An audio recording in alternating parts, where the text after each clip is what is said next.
guys, so we're going to do some linear relationships, and remember linear relationships are straight lines if you're talking about a graph, and it also has a constant rate of change, which means it's changing at the same rate, kind of like if you're going 60 miles an hour all the way there, that is a constant rate of change. So we're just going to talk about linear relationships, and first we're going to talk about your slope-intercept form. And remember, slope-intercept form is just our ny equals mx plus b, where x and y are just 2 points on the graph. If you're talking about a graph, just 2 points on a table. Okay, then you have your m, which is going to be your slope, your rate of change.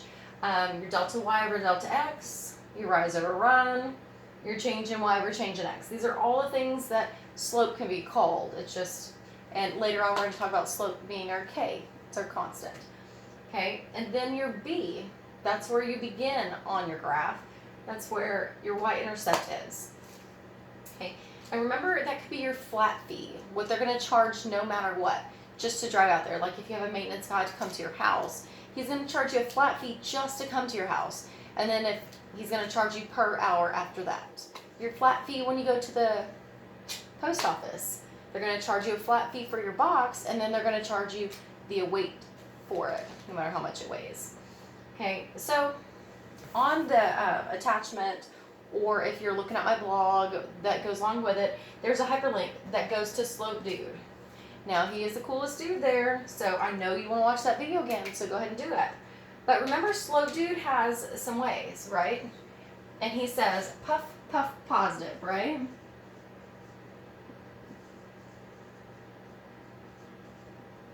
And then when it goes down the slope, he says, nice, negative, right? And what happens when he just goes flat, like he's skiing and just goes flat? He says, this is zero fun. This is zero fun, right? And then at the end, he said the worst curse word in math, and he says, undefined. And I'm sure that you're at home doing that with us, or with me, because there's no one else here besides the cats. All right, so let's go ahead and look at linear equations from graphs. So let's look at the first one. And the first thing we're going to do is I want you to rewrite the formula. Okay, if you have a notebook paper, that'd be great. Y equals mx plus b. And you're going to find your m and your b. And since b is where we begin, let's start at where we begin. And we begin on the y-axis. Okay, so where from the origin do we begin on this y-axis? Well, we begin at 1, 2. So our b, our y-intercept, is 2. But now we want to look at our slope, right? That's our m. From left to right, it is going down. So before we do anything, we know that our slope is negative. That does not look like nice, okay? Our slope is negative. We know that it's negative. And it's going to be in fraction form.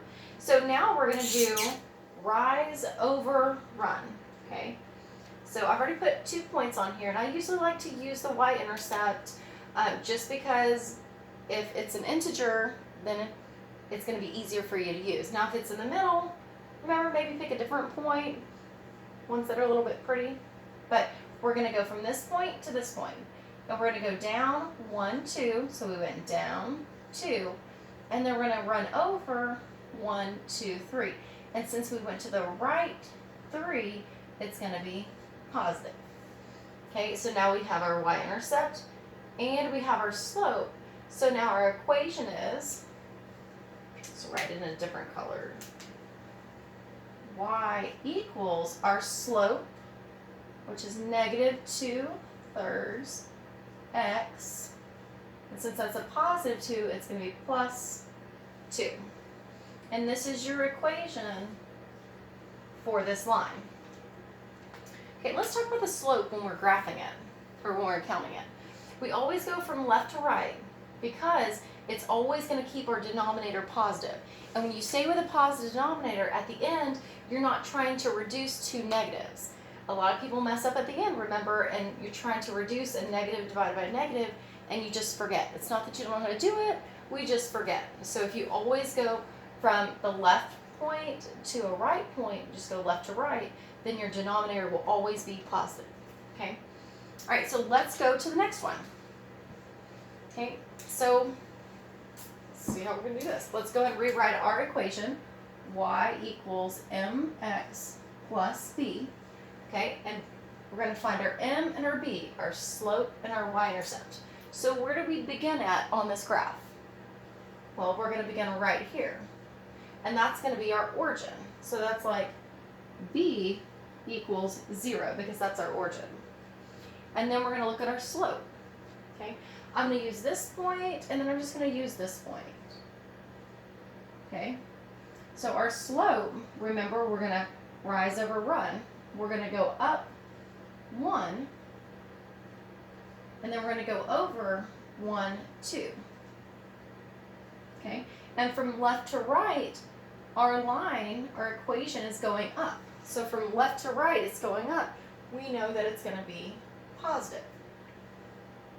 So if we know that it goes through the origin and that our slope is 1/2, our equation is going to be y equals 1/2 x plus 0. But here's the thing, we don't need to write this plus 0. That's not needed. All we need to do is write y equals 1/2 x. Okay, and that's your whole equation.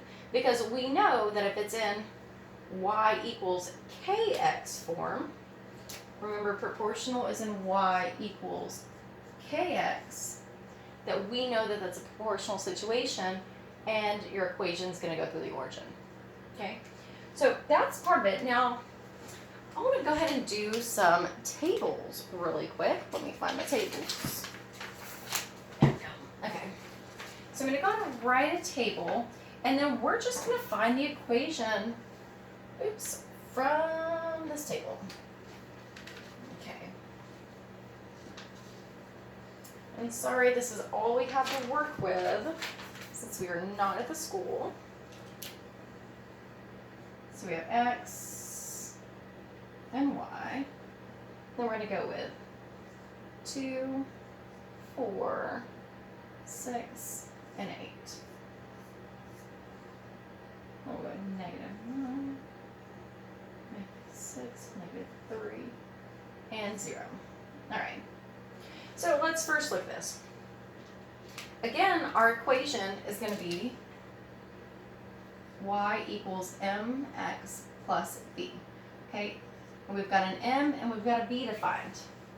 So our beginning, so our b, again, is where we begin. And if we begin, we need to figure out where your x is equal to 0. Because when your x equals 0, that's where it's going to hit your y-intercept. So here, since our x isn't 0, we're going to have to figure it out, and we're going to have to probably try to work backwards. Okay, so for right now, we can go ahead and figure out what our rate of change is.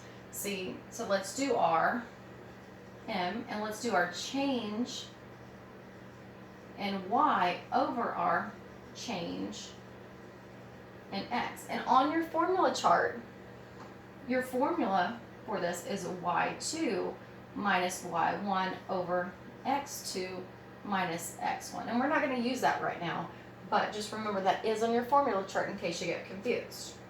Okay, so let's do this. So if our change in y comes first, if we go from -9 to -6, we're adding 3.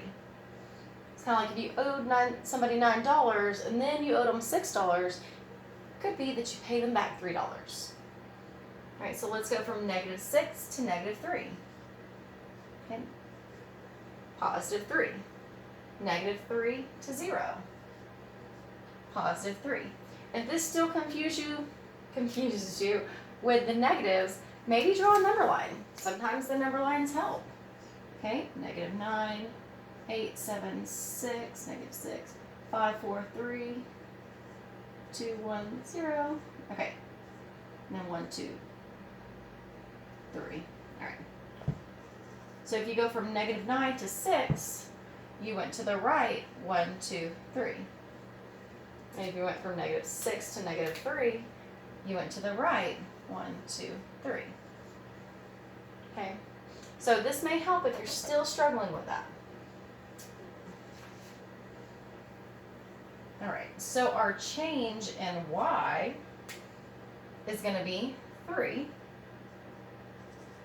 When our change in x, here's our x, 2 to 4, you add 2. You go from 4 to 6, you add 2. From 6 to 8, you add 2. And it's a constant rate of change. So our change in x is going to be 2. Okay, our slope, or m, is going to be 3 over 2. But we need to figure out when our x is 0. Okay, when our x is 0, whatever our y is going to be our y-intercept. So how do I get from 0 to 2? Okay, we're going to go from 0 to 2 by adding 2. And since it's a constant rate of change, if you add 2 here, down here we're just going to add 3. So what plus 3 gives you negative 9? And that's going to be negative 12. Okay, so that means your b, where you begin, is going to be negative 12. All right, so let's go back to our original equation. Y equals mx plus b. And we're just going to substitute in everything we know. So we have y equals 3 halves x. And since this is minus 2, or I'm sorry, minus 12 or negative 12, we're going to put negative 12. And that's going to be your equation. Okay, I hope this does help a little bit with linear equations. I did post a Quizlet. It's got some extra practice on that, so you might want to go do that and practice before you take the quizzes. But if you have questions again, just email me, and I'll get back to you as soon as possible. Thanks.